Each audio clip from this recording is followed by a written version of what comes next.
Hello friends, welcome to Yaas recipes. இன்றைக்கி நம்ம சேனலில் ரொம்பவே சூப்பரான ட்ரெஸ்லெஸ் கேக் தான் எப்படி செய்யறதுன்னு பார்க்க போகிறோம்.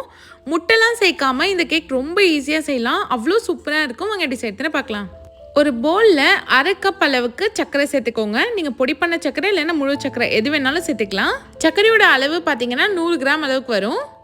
1/2 கப் அளவுக்கு தயிர் சேர்த்துக்கலாம். நல்லா கெட்டியான தயிராக, புளிப்பு இல்லாத தயிராக சேர்த்துக்கோங்க.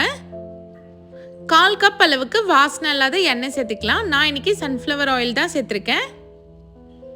1 கப் அளவுக்கு மைதா மாவு சேர்த்துக்கலாம். மைதா மாவை சேர்க்குறப்போ சலிச்சிட்டு சேர்த்துக்கோங்க. நான் ஆல்ரெடி சலிச்சதுனால அப்படியே சேர்த்துருக்கேன்.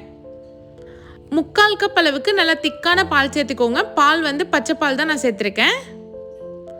1 டேபிள் ஸ்பூன் பேக்கிங் பவுடர் சேர்த்துக்கலாம். 1/2 டேபிள் ஸ்பூன் அளவுக்கு பேக்கிங் சோடா சேர்த்துக்கோங்க. 1 சிட்டிகை அளவுக்கு உப்பு சேர்த்துக்கலாம். வாசனைக்கு 1 டேபிள் ஸ்பூன் அளவுக்கு வெண்ணிலா எக்ஸ்ட்ராக்ட் சேர்த்துக்கலாம்.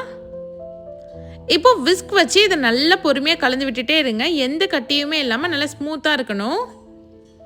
மாவு பாருங்கள், நல்லாவே கலந்து எடுத்தாச்சு. நான் எதுவுமே எக்ஸ்ட்ராவாக சேர்க்கலை. நான் சொன்ன மெஷர்மெண்ட் மட்டும்தான் சேர்த்துருக்கேன். மாவு இந்த மாதிரி ஃப்ளோயிங் கன்சிஸ்டன்சியில் இருக்கணும். இப்போ ஸ்பூன் வச்சு இப்படி எடுத்து ஊற்றுனீங்கன்னா நல்லா ஊற்ற வரணும். இப்போ நம்ம கேக் டின்ல இதை மாற்றிக்கலாம். நான் இன்றைக்கி 6 இன்ச் டின்ல தான் செய்ய போகிறேன். எண்ணெயை நல்லா க்ரீஸ் பண்ணிக்கோங்க. இப்போ நம்ம ரெடி பண்ணி வச்ச பேட்டரி இதோடு சேர்த்துக்கலாம். ஓவனை 350 ஃபாரன்ஹீட்டில் நான் ஆல்ரெடி 10 நிமிஷம் ப்ரீ ஹீட் பண்ணி வச்சுருக்கேன். அதுக்குள்ளே வச்சு 30 மினிட்ஸ் பேக் பண்ணி எடுத்துக்கோங்க. இப்போது டெஸ்ட்லெஸ் கேக்குள்ளே ஊற்றுற அந்த மில்க் ரெடி பண்ணிக்கலாம். 1 கப் அளவுக்கு நல்ல திக்கான பாலை காய்ச்சி எடுத்துக்கோங்க. பால் வந்து நல்லா திக்காக சுண்டி வரணும். அந்த மாதிரி இருந்துச்சுன்னா தான் டேஸ்ட் சூப்பராக இருக்கும். இது கூடவே 1/2 கப் அளவுக்கு ஃப்ரெஷ் க்ரீம் சேர்த்துக்கோங்க. இப்போ அதே கப்லேயே 1/2 கப் அளவுக்கு மில்க் மேட் சேர்த்துக்கலாம். இந்த பால் தான் நமக்கு அந்த கேக்குக்கே நல்ல டேஸ்ட் கொடுக்க போகுது. இது நல்ல ரிச்சாக டேஸ்ட் சூப்பராக இருக்கும். நல்லா கலந்து விட்டுடலாம். நான் இன்னைக்கு 1/2 kg கேக்கோட மெஷர்மெண்ட் தான் சொல்லியிருக்கேன். நீங்கள் 1 kg செஞ்சீங்கன்னா எல்லாமே டபுளாக சேர்த்துக்கோங்க. இப்போது க்ரீம் வந்து நல்லா ரெடி ஆகிடுச்சு. நம்ம கேக் ரெடி பண்ணிக்கலாம். கேக் பாருங்கள், நல்லா சூப்பராக பேக் ஆகி வந்துருச்சு. எவ்வளோ சாஃப்டாக ஃப்ளஃபியாக வந்திருக்குன்னு பாருங்கள். இப்போ இதை நல்லா ஆடணும். ஆடினதுக்கு அப்புறமா ஒரு ஃபோக் வச்சு இந்த மாதிரி குத்தி விடுங்க. இந்த மாதிரி குத்துறப்போ நம்ம சேர்க்குற பால் வந்து நல்லா ஈவனாக ஸ்ப்ரெட் ஆகி உள்ளெல்லாம் நல்லா ஊறி சாப்பிட்றதுக்கு ரொம்ப சூப்பராக இருக்கும். இப்போ நம்ம ரெடி பண்ணி வச்சுருந்தோம் இல்லையா பால், அதுலேருந்து 1 கப் அளவுக்கு நான் பால் எடுத்திருக்கேன். கொஞ்சம் கொஞ்சமாக சேர்த்து நீங்கள் வந்து அதை ஊற வச்சு எடுத்துக்கோங்க. பாருங்கள், நம்ம சேர்த்த பால் வந்து நல்லாவே ஊறி வந்துடுச்சு. இதே மாதிரி 2 டைம் பண்ணி எடுத்துக்கோங்க. இப்போ மேலே வைக்க க்ரீம் ரெடி பண்ணிக்கலாம்.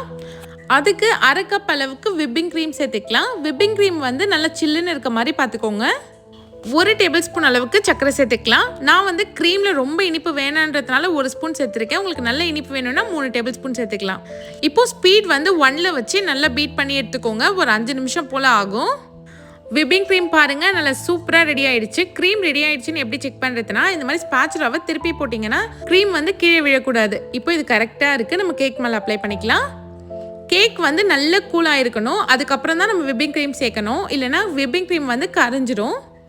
இப்போ நல்லா ஈவனாக ஸ்ப்ரெட் பண்ணி விட்டாச்சு. இப்போது இதுக்கு மேலே உங்களுக்கு வந்து டெக்கரேஷனுக்காக நீங்கள் பிஸ்தாச்சூஸ் இல்லைனா ரோஸ் பெட்டல்ஸ், குங்குமப்பூன்னு எது வேணாலும் வச்சுக்கலாம். இல்லைனா ப்ளெயினாக கூட சர்வ் பண்ணலாம். இப்போ நான் கட் பண்ணி காமிக்கிறேன் பாருங்கள், கேக் எந்த அளவுக்கு சூப்பராக வந்திருக்குன்னு.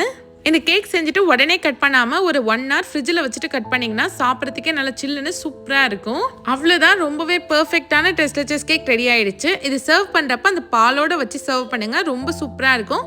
கண்டிப்பாக இந்த ரெசிபியை நீங்களும் ட்ரை பண்ணி பாருங்கள். ட்ரை பண்ணிவிட்டு மறக்காமல் யாஸ் ரெசிபிஸ் சேனலை சப்ஸ்கிரைப் பண்ணிவிடுங்க.